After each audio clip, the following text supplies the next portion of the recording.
Bad credit can set you back years, and it's even more detrimental to have bad credit headed into a likely recession. So if you have bad credit, or maybe you just want to maintain a good credit score, here are some of the best practices that you can follow. Now remember, credit scores range from 300 to 850. The higher the credit score, the better. With credit scores above 750, putting you in a position to get the best interest rates available on a loan. Those with scores in the lower range will be charged higher interest rates to offset the bank's risk of giving you that loan. Currently, I have a FICO score in the 800s, but that wasn't always the case. When I first got my credit card at 18, I didn't fully comprehend how credit worked, and I would occasionally not pay off the credit card each month, and I had very high interest rates. To make matters worse, when my grandfather passed away, all of his unpaid medical bills were actually tacked onto my credit score.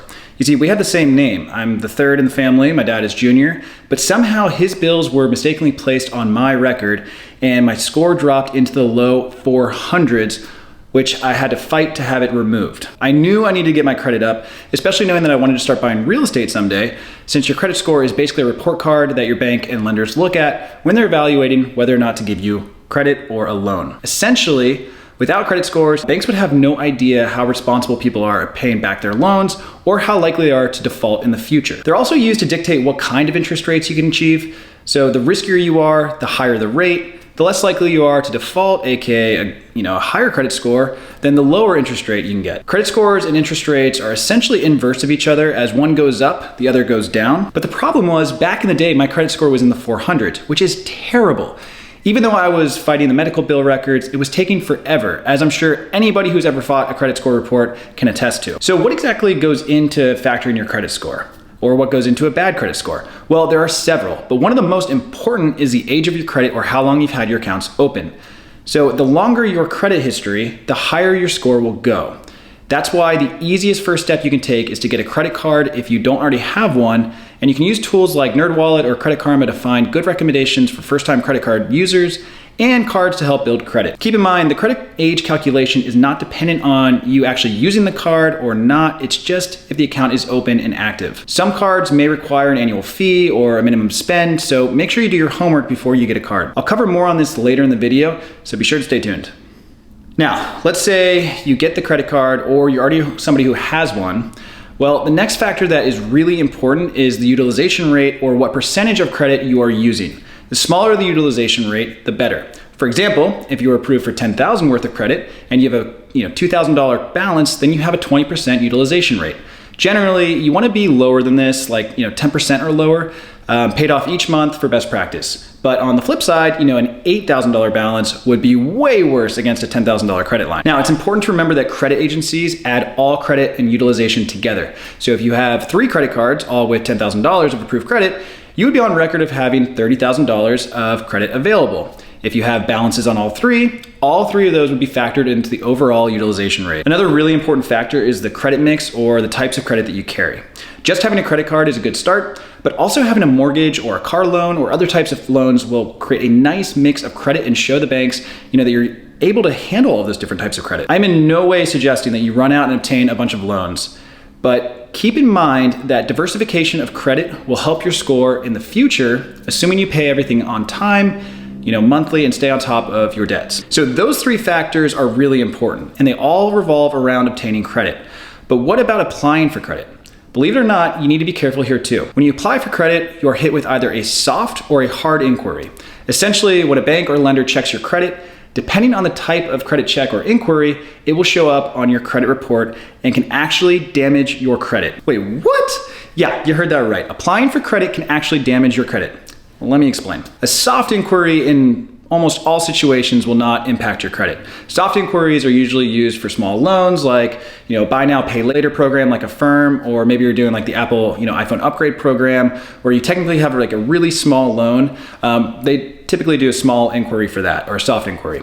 But you still shouldn't do a ton of soft inquiries in a short period or a short time span. Buying a house or a car, on the other hand, those will almost always be hard inquiries, which will actually ding your credit, which is just crazy, right? See, banks don't like a lot of inquiries in a short amount of time. They view it as someone who is trying to pull out a lot of money from a bunch of sources. They view this as a big risk, so choose your applications wisely, especially for larger items like a house or a car that will result in a hard inquiry. So what if you currently have terrible credit and you can't get a credit card through traditional applications? Well, most major banks offer secured credit cards, regardless of credit score, because they are secured through collateral. Let's say you want a secured credit card. So you go to the bank and you put down $500 to $1,000. That money is now the bank's collateral. They would then in exchange give you a credit card with a credit limit usually matching that collateral or just slightly higher. And they would hold that money should you not pay off your credit card in the future. Look, I know that it sucks to have all that money tied up, but if you have a really bad credit score, well, this is now a chance to get a credit card and you can actively pay it off each month. Your credit will improve and you may even eventually be able to switch to a conventional unsecured credit card and remove the collateral, completely getting it back. Secured credit cards are by far the easiest way for banks to approve you, and they can help you to build your credit right away. Be sure you stick to your normal budget and use the credit card in a responsible way, paying it off each month. Now look, I know some say that you should carry a small balance and accrue interest each month to help build credit, but I think this is completely false. Pay it off on time each month and prove to the bank that you are a reliable borrower. Then when you're ready for an unsecured conventional credit card, there are a few brands I like for people looking to build credit. Capital One has a few great starter cards, as do Chase Bank and Bank of America. For easy tracking and decent cash back, the Apple Card in recent years has been pretty good, as people who are new to credit cards can actively track their spending on their phone, which is really helpful. You can see when payments are due and you can get reminders so that you don't miss any. And you can also see how much you need to pay off to avoid a finance charge. There are other good starter cards out there as well. So like I mentioned before, do your homework and check NerdWallet, Credit Karma, and some of the other sites out there for recommendations and tools to check your approval odds, so you're not racking up those hard and soft inquiries like we talked about. I also always say that you should have an emergency fund saved in a bank, not a credit card. God forbid something happens to you or a family member, and let's just say that the medical bills are like $5,000. Maxing your credit cards could put you in a worse financial situation where you never pay them off. It just keeps accruing and the accounts grow larger and larger to the point where it's larger than you're actually able to handle.